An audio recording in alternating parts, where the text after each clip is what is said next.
I come to the garden alone, while the dew is still on the roses, and the voice I hear calling on my ear, the Son of God discloses, and He walks with me and He talks with me.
Terry got sick, so he couldn't come. So he asked Steve Stubblefield if he could fill in, and Steve said, yeah, he would do it. But then Steve got a call to preach at Viola today. So you're down to the fourth string, which is the equivalent of I guess, a quarterback, of the backup quarterback for MTSU starting for the Tennessee Titans. That's probably the equivalent of what you have up here today. But I'll do the best I can, okay? And then you'll appreciate the other teachers a little better after today. All right. Today we're on lesson 2. Does anybody need a book? First of all, does everybody have a book? We're good? Good, because we're down to about 3 up here. So anyway, we're on lesson 2, and it's called Ye Are Not Your Own. Ye Are Not Your Own. Another announcement I have to make. In 2 weeks, we go to daylight saving time. Don't forget that. You're going to lose an hour of sleep. Prepare for it. It takes me about 3 days or 4 days to adjust, but you're going to do it. It's going to come. It comes every year. So 2 weeks, 2 weeks. All right, lesson 2. Ye are not your own. And it says, the aim of this lesson is to show that by divine right, we do not belong to ourselves, but we owe all we are unto our God, who has a just claim on us. So we belong to God. And if you would, this is not in our lesson, but Genesis 1:1. It all starts in the beginning. Genesis 1:1 says, in the beginning, God created the heavens and the earth. We all know that. We all have that verse memorized. You know, God is our creator. And as a creator, he owns us. The creator, whoever creates something, owns what they create. So God owns us. And it's important that we always keep that fact in our mind. Because, you know, it's like, I guess my illustration would be buttoning your shirt or your blouse. You know, if you don't start with the first one right, everything else is going to get out of line, you know. It's the same way with our Christianity. If we don't start that God created us and everything in it, nothing else is really going to line up. You know, as far as our Christian life, nothing else is really going to line up. We got to get that fact right and always remember it. And you're probably going to hear me use that illustration because I was thinking about that illustration. If it doesn't line up, it's never going to be right, you know, from the beginning. All right, let's go through some of these questions that they have. Number 1, the memory verse, 1 Corinthians 4:2, which says, moreover, it is required in stewards that one be found faithful.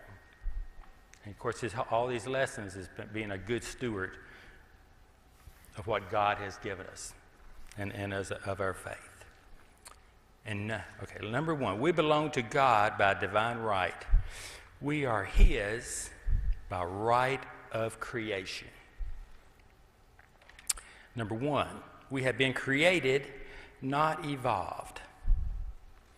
For I have, and the answer to number 1, we have created him for my glory. I have formed him, yea, I have made him. It's God talking. Isaiah 43 and verse 7. And have you ever thought about creation and being made? How we are above everything else? You know, our brain is so complex. Our nervous system, you know, it's just so complex what God has done. You know, and we're going to go this into a little bit more, but you would think, you know, lots of times you hear about evolution. Evolution, we evolved from this amoeba, and it split, and it split, and it split, and decided it wanted this. So over years' time, it created, you know, it formed. But you would think, if you think logically, and I try to think logically most of the time. My wife will say sometimes I don't. But most of the time I try to think logically. That if we're evolving into something else, that somewhere we would be in the middle of a phase of the involvement. of whatever we're going to evolve to. There would be something out there that would be a little different. And when you look at it, there's really not. The birds are the same as they were. We're the same as we've always been. I don't really see how we're evolving into something else. We're not. I don't see people starting to grow any more new organs. I don't see that. So, but evolution theorists, I just don't see how they think that we're evolving. Is that making sense? Does that halfway make sense? Because to me, you'd be seeing evidence of that now. After all these years have gone by, you would see evidence of that now. But I just don't see it.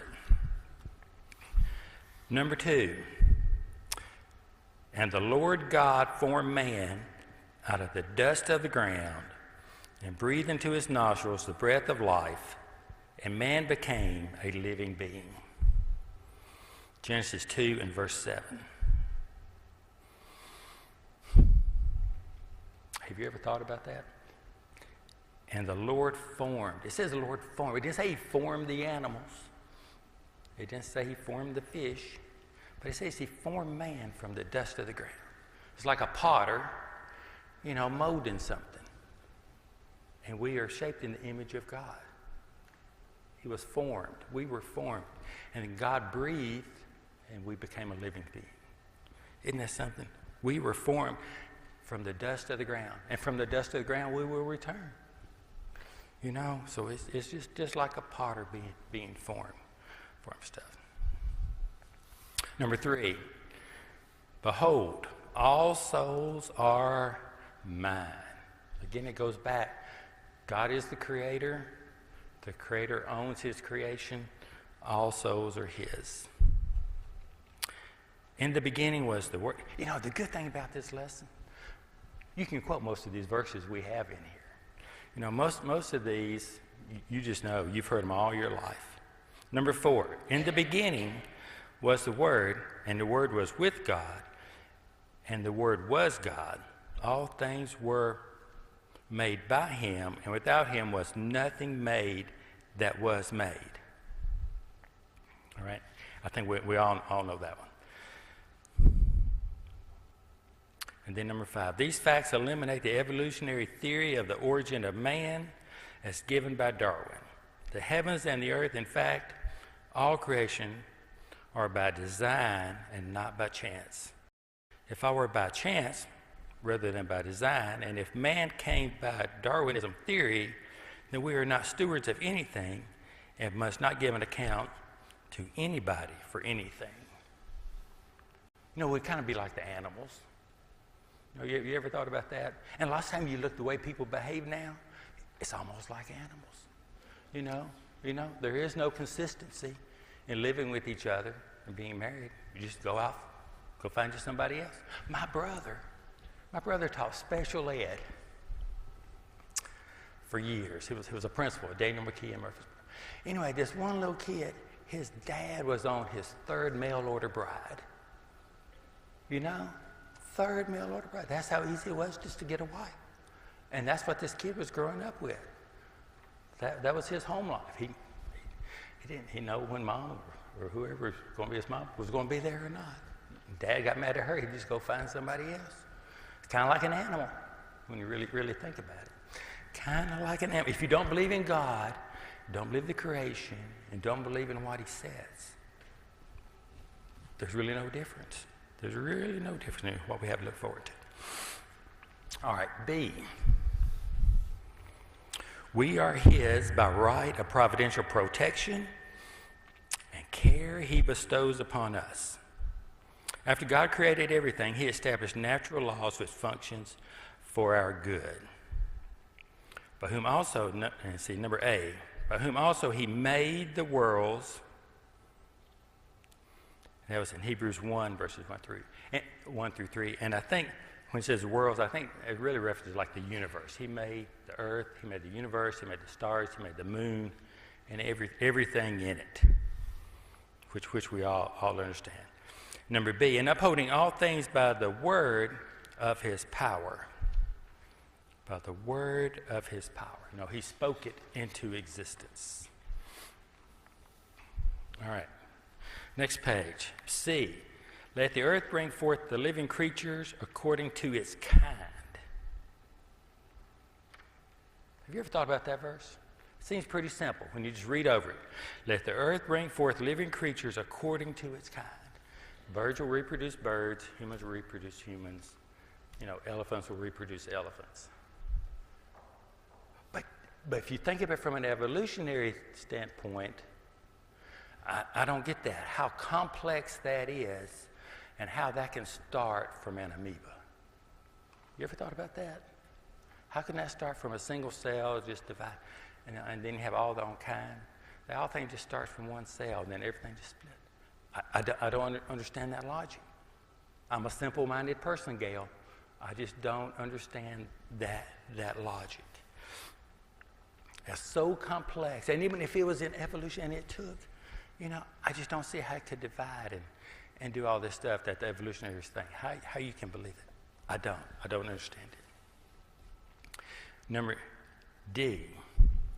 While the earth remaineth, seed time and harvest, and cold and heat, and summer and winter, and day and night shall not cease.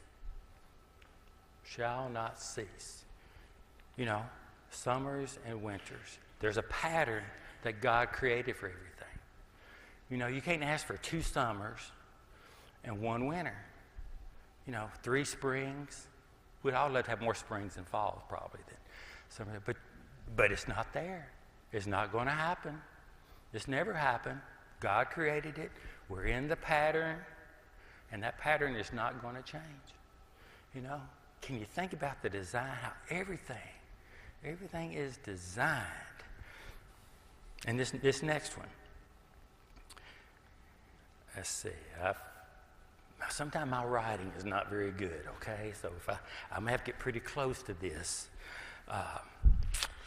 Let's see. Let's go to number 2. The balance in nature is a marvel. The moon controls the tides in the right balance.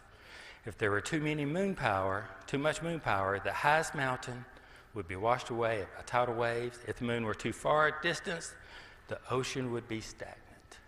You ever thought about that? There's like a magnet. The moon is pulling on the earth is pulling on the moon, and that creates the tides.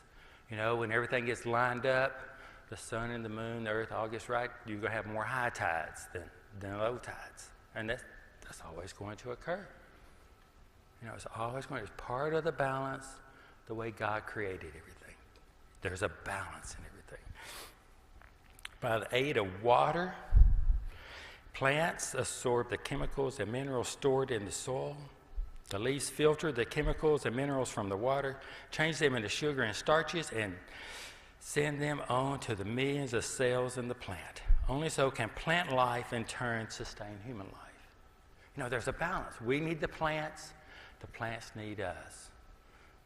And also, think about it. We breathe in oxygen, give off carbon dioxide. The plants take in the carbon dioxide and give off oxygen. Have you ever thought about that? Everything is so intertwined and so interconnected. And it's all from a plan. It's all from a plan.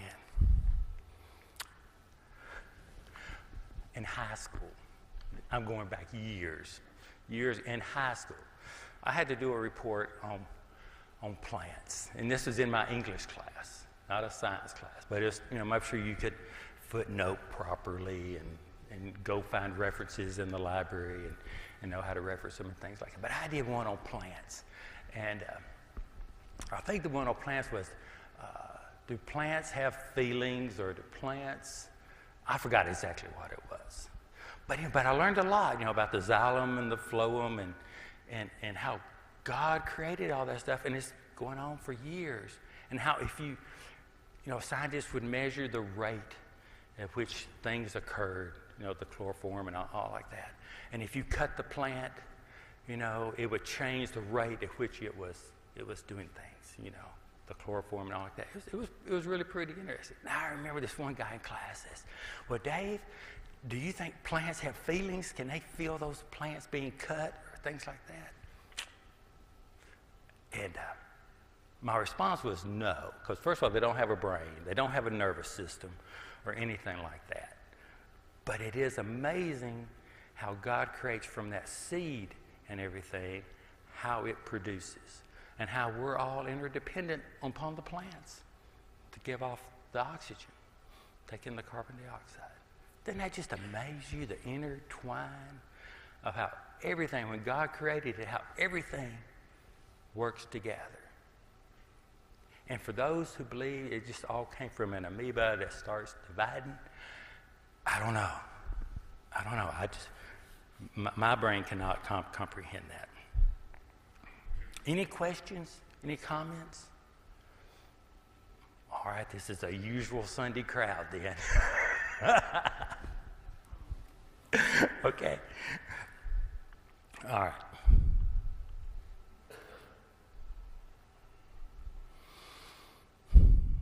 Number C.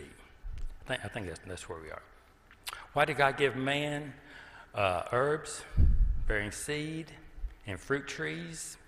And it was for food. Now remember, it's all part of the plan. All part of God's plan. Number 3, God maketh his sun to rise on the evil and the good, and sendeth rain on the just and on the unjust.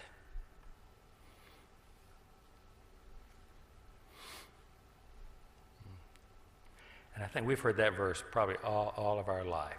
Again, it comes back, God set everything into motion. And whether it's the just and the unjust, that sun is going to come up every day, the moon is going to rise every night. Everything is set in motion by God. Number 4, what 2 things in nature does Jesus use to illustrate God's providential care? Matthew 6:26 and 28. First illustration was, Pat, what do you have? Birds of the air, right. And the lilies of the field. All right? And can you think about the birds is providing, it gives the illustration of birds that he will provide food. And the lilies is the example that he will provide the clothing. You know? And as Christians, I'm not aware of anyone that's going hungry, doesn't have clothes. And if they don't, if there would not be people here or throughout the world that would help those people out. You ever think about that? The example God gives contains food and contains clothing. Number 5, listen to this. Read aloud in class Romans 8:28. Do we want to do that? Y'all repeat after me. Let's try. Let's wake up. Y'all repeat after me. And we know all things work together for good to those that love God and those who are called according to his purpose. That was very good, y'all. That's the most I've heard out of this class in years, isn't it, Jimmy? That's the most I have heard. That is great. And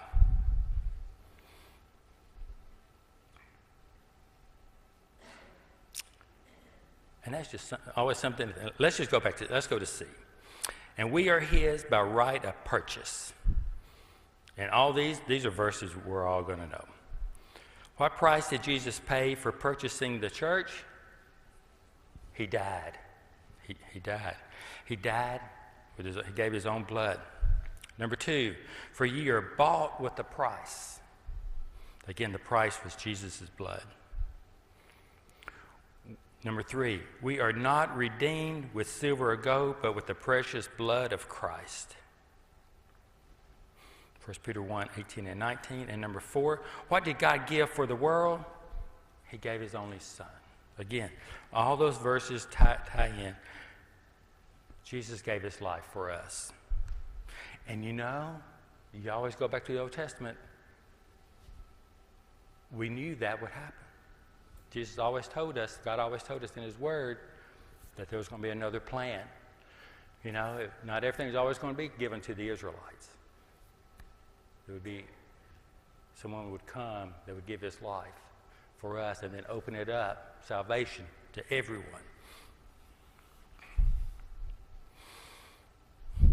All right. Number 4. We may set a record getting through this class, all right. A, all life comes from God. We've already discussed that. Man can make many things, but man has not been able to create life. Think about that.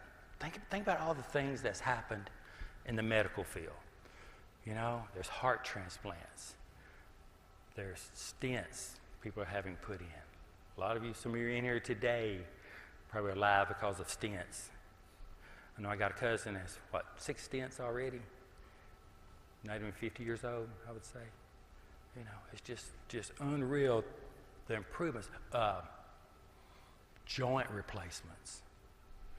You know, I know several people are here that have had joint replacements, knee replacements, hip replacements, ankle replacements. I got a friend that's had all 3 done. You know, he's a little bit younger than I am.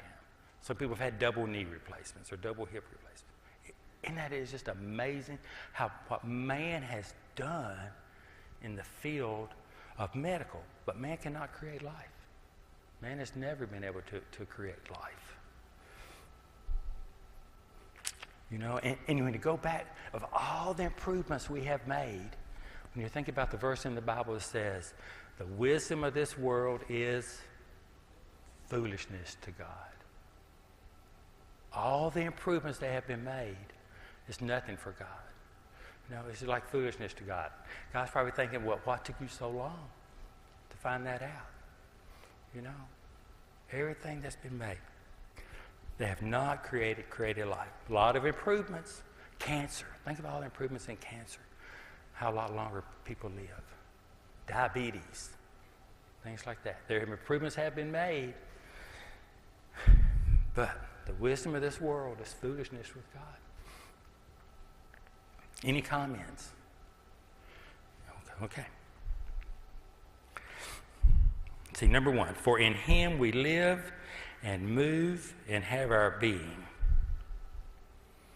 Like I say, it all goes back. We owe everything to God. Where did Adam get life?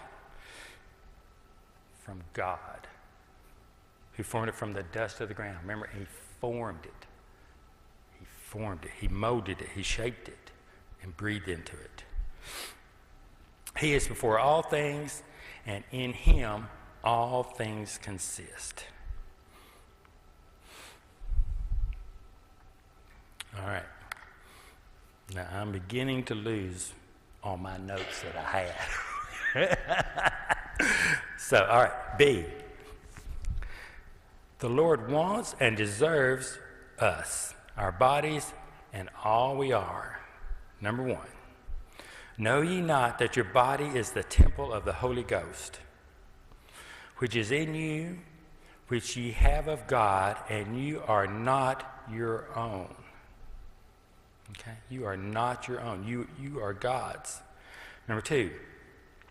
I seek not yours, but you. Do you have anything else on that one? I seek not yours. And I think that was Paul referencing, he seek not yours like what you have, as he'd done in other ministries and stuff, but you. He's going to talk to them about their souls. Number 3, I beseech you therefore, brethren, by the mercies of God, that you present your bodies a living sacrifice, holy and acceptable unto God, which is your reasonable service. All right, let's go back. Let's just discuss life as a stewardship. He talks about your body. Your body is the temple of God. All right? And to me, you know, that means you're giving your body, you're giving your eyes, you're giving your tongue, you know, your speech, your hands, your feet. Whatever you do, you're doing it for the glory of God. And if you can, let's go to Proverbs 6. This is not, let's go to Proverbs 6, 16 through 19. Let's see if this works.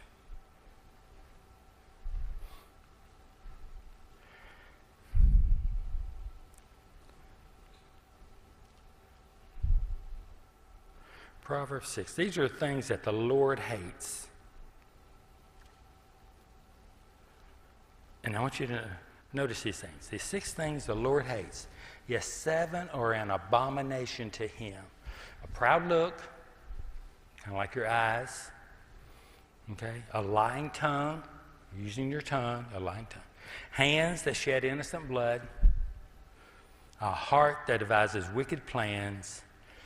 Feet that are swift to run to evil. A false witness who speaks lies, and one, which goes through your speech, and one who sows discord among the brethren. Notice all the parts of the body that's referenced in there that we can use that God would not like. Notice the hands, your feet, how you're using your body. On the other hand, our body belongs to God. We are to do good. You know, keep our mind strong, help others, keep our body, keep our spirit, read, grow stronger in God's word. And think about it, says we are the temple of God. We're only given one body, and our body contains our spirit. All right, so don't we want to maintain that as good as we can?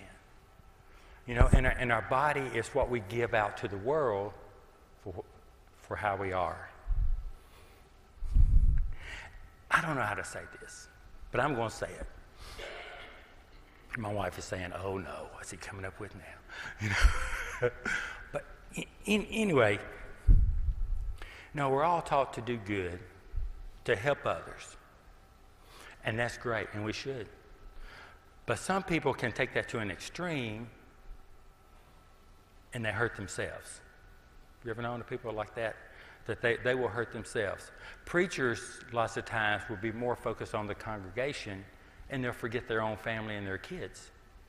You know, their kids would grow up not being members of the church because they probably weren't taught like they should at home because the dad was out taking care of everybody. You can overdo anything, and we always have to keep that in balance when we maintain ourselves. You know, you can work too much. You know, if you work 7 days a week, you know, 14 hours a day or whatever, your body, you know, can't maintain that. Your family life is suffering. Your Christian life is suffering. You know, you can overdo anything. We're always taught to do good, but there's always a point where you have to take care of yourself. Don't forget yourself first, because if you don't take care of yourself, you can't help the others. You know. I just remember back at Joelton, we had a guy, dad was a preacher, and yet he was the one streaking up in Springfield. You know, his son was the one streaking up in Springfield. You know, remember that guy? So anyway, you would not have thought that. But it comes back, spending your time with your family, having a good balanced life. At MTSU, you know, I was a financial aid director at MTSU. And generally when you're the director, the people you see in your office are not the good ones. You know, they're not the straight A kids. They're not the straight A kids. And so I remember one time I had this kid says he really enjoyed the other director better than me because I was one that's having to back out all his money and all the scholarships and stuff. But anyway, I saw a lot of students, and you see a lot of students with and this is all about your body is the temple of God. And how when people see your body, lots of times they're looking at you and they can tell kind of like what your body, you know, what you stand for and stuff like that. But what you have tattooed on your body, you know, if you have a pierced tongue, if you have, you know, pierced ears, no, not pierced earrings, but, you know, split ears or whatever, or the nose rings. You know, I would see people like that all the time in my office. And most of those, I tell you, I look them up, what their majors were. Art majors and music majors. They were your creative expression people. You know, and I'm not saying anything, you know, but your body is the temple. And I'm just wondering, is that really pleasing to God? I don't know. You know, in the New Testament, in the Old Testament, God, I think I wrote this down. Leviticus 19 and 28. God says, do not cut or not touch your skin or have tattoos. But he also told them not to shave the beard and stuff like that. And that was to the Israelites. That was not to the New Testament church. Okay? And today, you know, the New Testament is more about faith in God, not more of your laws, but more about doing and grace. But still, your body is the temple of God. And what are you saying when you're doing all those things? It was hard for me to look at some of them. I got to be honest. When I saw the nose ring and, you know, piercings out this way and a split tongue, it's just hard to look at that person. And I want to ask why. But I couldn't, you know, I couldn't. But I could tell from their grades, they were not studying. You know, they were not attending class, you know, because I had the records from the faculty about whether they had been attending or not. They were doing other things, you know. They were doing other things. Is your body the temple of God? Does it really represent? Take care of your body. That's what I'm trying to say. Take care of your body. Do the best you can. Okay. Does that make sense? Or am I talking to the walls? You know, does that make sense? All right. Number 4, for they gave themselves to the Lord. They gave themselves to the Lord. And why is that? Because we're all God's. Everything we have, our bodies, belongs to God. All right, number C. Name at least one thing we can do for Christ with the following. All right? Number 1, the tongue. What can we do? With the tongue we can praise God. Praise God. Give him the glory. Remember, it's better to praise than what are the things that God, one of the 7 things, abominations that God doesn't like? A lying tongue. The differences. Hands. Whatever we do with our hands, do with all our might. Do it with everything you can.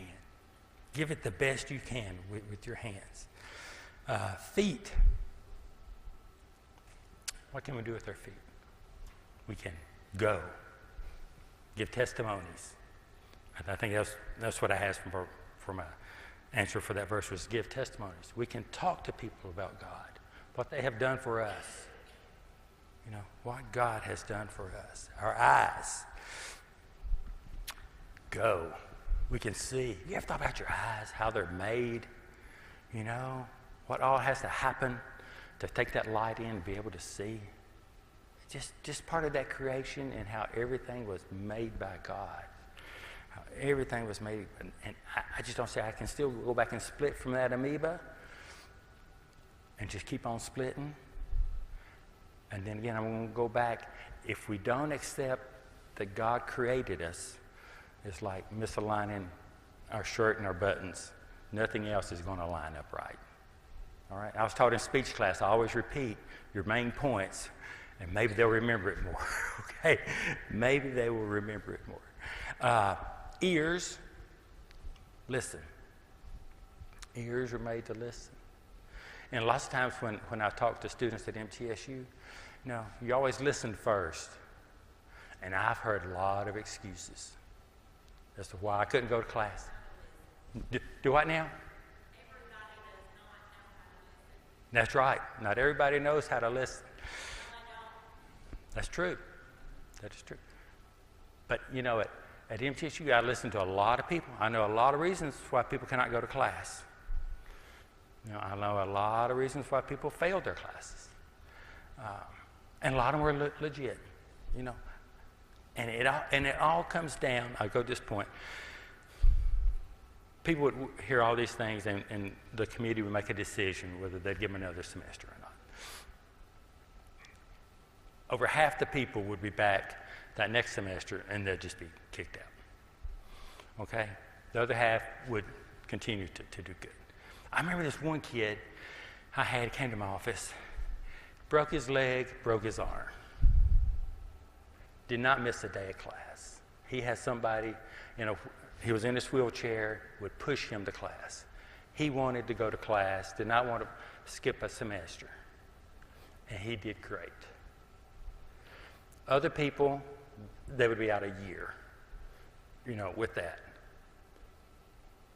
excuse.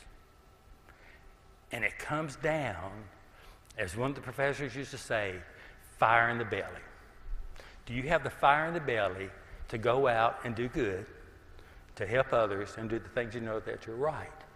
Or you're like those who wants to use that as an excuse for a year and not. No, either you have the fire in your belly to do that or you don't. The decision is yours. God created us to do good. We all know what to do, and it's up to us to do it. Does that make sense? I'm not preaching. I'm not preaching. But anyway, fire in the belly. I'll never forget that one of the professors saying, well, I don't just see any fire in the belly, as far as him staying in school or her. Another sidetrack on that, we also had a student on the committee. And the student was the hardest person on the committee, is whether to keep them in school or not. The student would say, well, did you see what they were wearing?